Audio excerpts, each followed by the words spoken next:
Maybe you should forget the MG4, which is a brilliant car, by the way, but the new MG S6 is larger, faster, it's not that much more expensive, I don't think, and more of everything, basically, and it's officially coming to Australia in 2026, and of course it'll be in Europe too. Here is everything that we know about it. So the MG S6 has just been revealed through Australian government filings, and it looks like a direct, unapologetic swing at the Tesla Model Y. Bigger dimensions, strong dual motor power, proper towing capacity, 1.5 tons. And honestly, I think it looks really, really good. Really great. I think MG are getting better with all their newer cars. Let's jump into it. Hello folks, my name is Ben Alexxander. Thank you very much for tuning in. I appreciate your time. A big thank you to all of the patrons on Patreon. That still gets me when I say that. Patrons on Patreon and YouTube members who support the channel. You help me keep doing these videos daily, so thank you very much. I really appreciate that. The MG S6 EV has just appeared in the Australian Design Rule Certification Database, meaning it's officially been greenlit for Aussie roads. So let's go over what it actually is, whether it is the thing that can compete with the Model Y, which I obviously believe it is, or even undercut it as well. So if you're busy and you don't have time, then in short, yes, it can. It's definitely something that's going to compete with the Model Y. First up, the size. This isn't a reworked MG4 with a new bumper or something. This is MG's first proper attempt at a mid-size electric SUV to tackle the Tesla Model Y. 4,708 millimeters long and 1.91 meters wide, 1.66 meters high, and 2.83 meters wheelbase. That makes it 84 millimeters shorter than the Model Y, so a little bit. Interestingly, it's only 70 millimeters narrower, so that it's still got a really good solid stance, like quite wide. And the running clearance off the ground is 190 millimeters, which is decent for an SUV. That's just healthy and should give you a bit more versatility on rougher roads or driveways.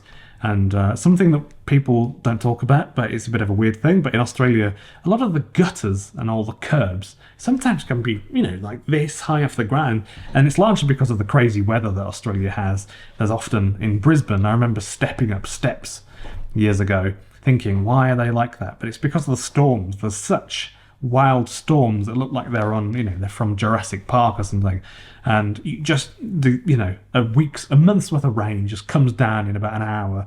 It just is a monstrous amount of rain, and it has to go down the gutters and on the curbs and then into a storm drain and then out to the ocean.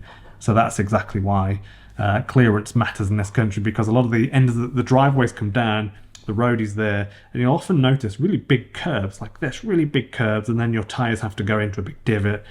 And if you're English, you might not understand that really, but because English curves are just like this, little things really. So what's clear here is that MG's targeting families and commuters and probably even business fleets with this. It's not a tiny city car, and it's a full-size crossover, and body style has a coupe-like taper at the rear, which is really nice. We've seen that kind of trending these days across the industry.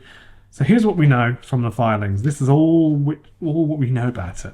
So you have two battery options in Australia: 62.2 kilowatt hour, 77 kilowatt hour. The entry level is a rear-wheel drive version. It's called the TL1 version with the 62.2 kilowatt hour battery pack.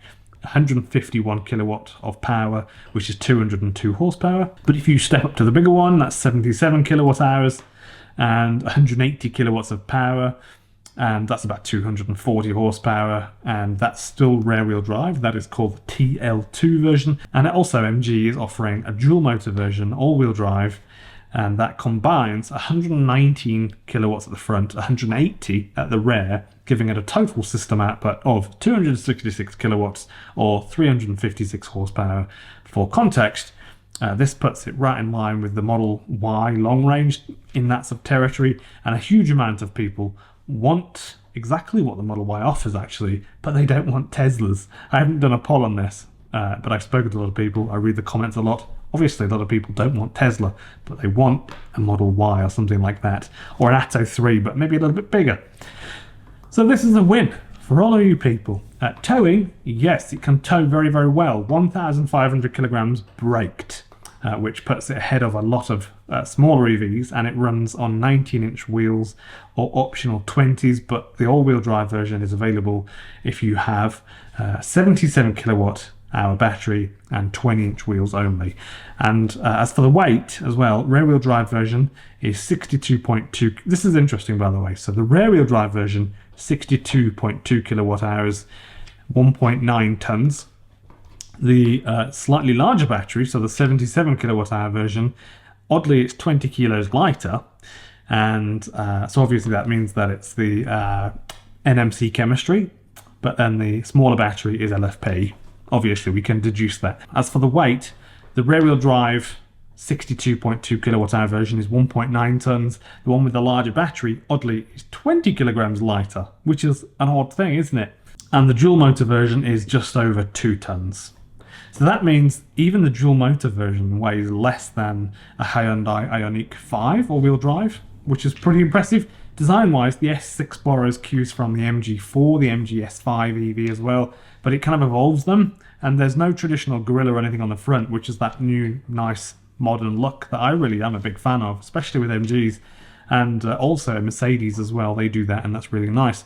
A full-width rear light bar, which is really, really nice. Aggressive angles at the front. Again, I am always a big fan of those on the MGs because they look really great. Not a big fan of the orange colour that they had, and I suppose it's better than yellow. But anyway, they're nice cars anyway. All of them with the nice sporty fronts.